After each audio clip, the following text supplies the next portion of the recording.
Imagine you have a very beautiful girlfriend. तुम दोनों साथ में बहुत ज्यादा खुश हो एंड तुमने साथ में फ्यूचर प्लान्स भी बना रखे हैं। You are going to marry her. तुम उसे अपने होने वाले बच्चों की माँ बनाओगे। बट नाउ इमेजिन तुम्हारी वही गर्लफ्रेंड हजारों लाखों लोगों के सामने छोटे छोटे कपड़े पहनकर या फिर मैं बोलूँ आधी नंगी होकर के नाच रही है और सबके सब उसे गंदी नजरों से देख रहे हैं। टेल मी तुम्हें कैसा लगेगा? एब्सोल्युटली बहुत बुरा। But this is exactly what is happening nowadays. Instagram खोलते ही तुम्हें 5 मिनट के अंदर ऐसी 5 से ज्यादा वीडियोस मिल जाएगी जिसमें लड़कियां बिकिनी या फिर छोटे कपड़े पहनकर अपनी गांड मटका रही है ताकि इससे उन्हें लाइक्स एंड फॉलोअर्स मिल सके और उन लाइक एंड फॉलोअर्स से उन्हें अटेंशन मिले और उस अटेंशन से उन्हें डोपामाइन की डोज मिलती रहे और उन्हें लगता है कि उनके हजारों या लाखों में फॉलोअर्स है तो वो कोई सेलिब्रिटी या फिर इन्फ्लुएंसर है। बट सच्चाई ये है कि उनके वही हजारों लाखों फॉलोअर्स उनकी वही वीडियो देखकर रात दिन मुठ मारते हैं एंड वो कोई इन्फ्लुएंसर या फिर सेलिब्रिटी नहीं बल्कि एक सॉफ्ट पोर्न स्टार है on a soft porn hub. Things are getting even worse क्योंकि ये सब वीडियोस देखकर अंडर एज गर्ल्स भी इनसे इंस्पायर हो रही है। 15-16 साल की लड़कियां छोटे छोटे कपड़े पहनकर अपनी बॉडी का शो ऑफ कर रही है बिकॉज उनके माइंड को ये समझ में आ चुका है अगर कपड़े उतरेंगे तो लाइक्स एंड फॉलोअर्स बढ़ेंगे और अगर लाइक्स एंड फॉलोअर्स बढ़ेंगे तो उन्हें अटेंशन मिलती रहेगी। बट उन्हें ये नहीं पता कि उनके ऊपर कितनी ज्यादा गंदी नजरें टिकी हुई है। उन्हें नहीं पता कि आगे जाकर उनके साथ क्या होने वाला है because they are fucking stupid. अब कुछ फेमिनिस्ट के चौधे ट्रिगर्ड हो जाएंगे एंड वुमेन राइट्स की बकचोदी स्टार्ट कर देंगे। लाइक यू कैन जज them, they have all the rights to wear any clothes. अपनी सोच बदलो छोटी सोच वाले। Just listen to me, fuck you, because अगर तुम्हें लगता है कि men and women are the same then you are a fucking stupid because they are not. Men and women are same in the values but they are not equal.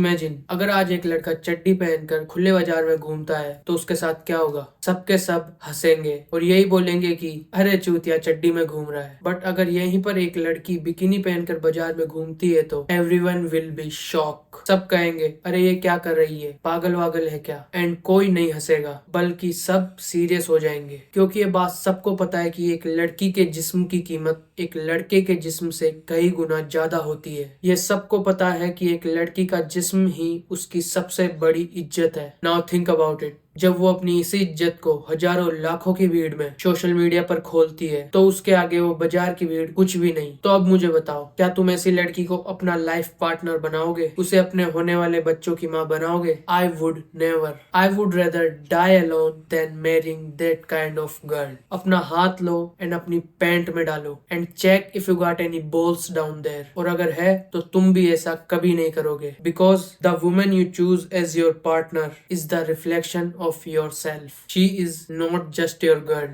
She also belongs to millions of people. वो केवल और केवल तुम्हारी कभी भी नहीं हो सकती। She would never. And if you think that you are lucky because तुम्हारी गर्लफ्रेंड ऐसा कुछ नहीं करती and वो ज्यादा सोशल मीडिया पर एक्टिव भी नहीं है तो क्या पता बात कुछ और हो। अच्छे से समझाता हूँ। तो ये कुछ 10-15 दिन पहले की बात है एंड मेरे पास मेरे फ्रेंड का कॉल आता है एंड वो मुझे बोलता है कि आज शाम को एक लड़की से मिलने चलना है तो तू भी मेरे साथ चलना। मैंने कहा ठीक है चल लेंगे। तो हम टाइम से पहले उस लोकेशन पे पहुंच गए जो कि उस लड़की ने दी थी। तो वहां जाकर मेरा दोस्त मुझे पूरी बात बताता है। एक्चुअली में हम मेरे दोस्त के किसी दोस्त की गर्लफ्रेंड से मिलने आए थे बिकॉज मेरे दोस्त के दोस्त को घमंड था कि उसकी गर्लफ्रेंड बहुत ज्यादा लॉयल है एंड वो कभी भी उस पे चीट नहीं करेगी। एंड मेरा दोस्त बोलता है कि नहीं तू गलत है, वो लॉयल नहीं है, वो तुझे आगे जाकर किसी और के लिए छोड़ देगी। और उसका दोस्त ये बात मानने को तैयार नहीं था। तो मेरा दोस्त बोलता है चल मैं खुद तेरी बंदी को सेट करके बताता हूँ तब तुझे विश्वास होगा। तो हम लोकेशन पर थे एंड उसका वेट कर रहे थे। देन सडनली हमारे पास उसका टेक्स्ट आता है एंड वो बोलती है मैं नहीं आ रही बिकॉज तुमने मेरे बॉयफ्रेंड को बता दिया कि मैं तुमसे मिलने आ रही हूँ। नोट ये हमारे प्लान का पार्ट बिल्कुल भी नहीं था। बट मेरे दोस्त के दोस्त को ये डर लगा कि अगर वो सही में वहाँ आ गई एंड मेरे दोस्त से सेट हो गई तो बाय द वे उन दोनों को रिलेशनशिप में 1 साल से ज्यादा हो चुका था। तो उसने उससे पूछ लिया कि तू कहाँ और किससे मिलने जा रही है वगैरह वगैरह। तो इससे वो लड़की डर गई एंड हमें मना कर दिया कि मैं नहीं आ रही और फिर उसने मेरे दोस्त का नंबर एंड व्हाट्सएप ब्लॉक कर दिया। मेरे दोस्त का दोस्त खुश हो गया बिकॉज वो हमारे पास नहीं आई। But here comes the twist. उस लड़की ने मेरे दोस्त को इंस्टाग्राम पर ब्लॉक नहीं किया था। और मैं मेरे दोस्त को बड़े अच्छे से जानता हूँ, वो बहुत बड़ा हरामी है, उसे लड़कियों से बात करना बड़े अच्छे से आता है। तो फिर मेरा दोस्त उससे बात करता है इंस्टाग्राम पर ऑलमोस्ट आधे घंटे तक, एंड आखिर में जाकर वो उसे मना लेता है, एंड फाइनली वो मिलने आ जाती है। मेरा दोस्त उससे बहुत प्यारी प्यारी बातें करता है, एंड लास्ट में एक 100 रुपए वाली चॉकलेट भी देता है। लड़की ने बोला कि हम केवल फ्रेंड्स रह सकते हैं, इससे ज्यादा कुछ नहीं। और फिर हम घर आ जाते हैं, एंड ये सारी बात मेरे दोस्त के दोस्त को बताते हैं। तो फिर उसे गुस्सा आ जाता है, एंड वो उसे कॉल करता है, एंड उनकी बहुत लंबी बहस चलती है, एंड आखिर में लड़ाई हो जाती है। और फिर 2 दिन बाद पता लगता है कि उन दोनों का ब्रेकअप हो चुका है, एंड 4 दिन बाद पता लगता है कि वो मेरे दोस्त से set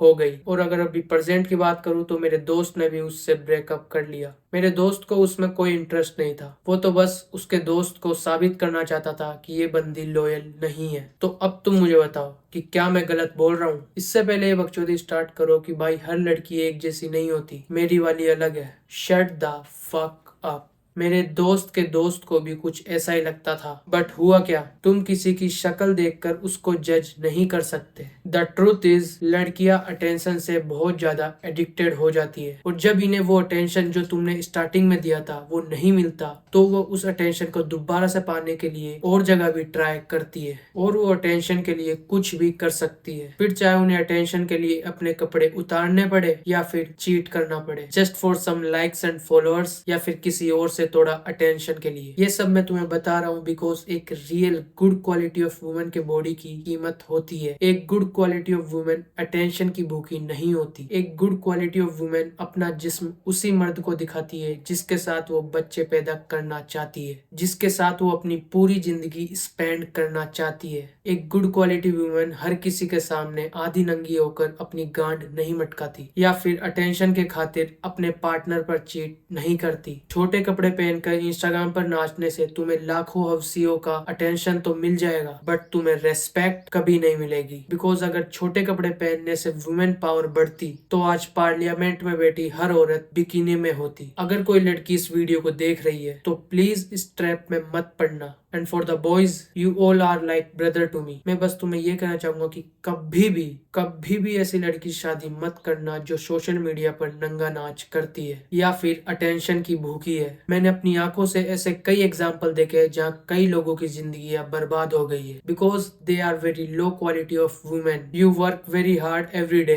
to become the best version of yourself. तुम ऐसी low quality of women deserve नहीं करते। There are a lot of good womens out there too, बस तुम्हें उन्हें ढूंढना होगा। Keep moving forward until you reach your destination.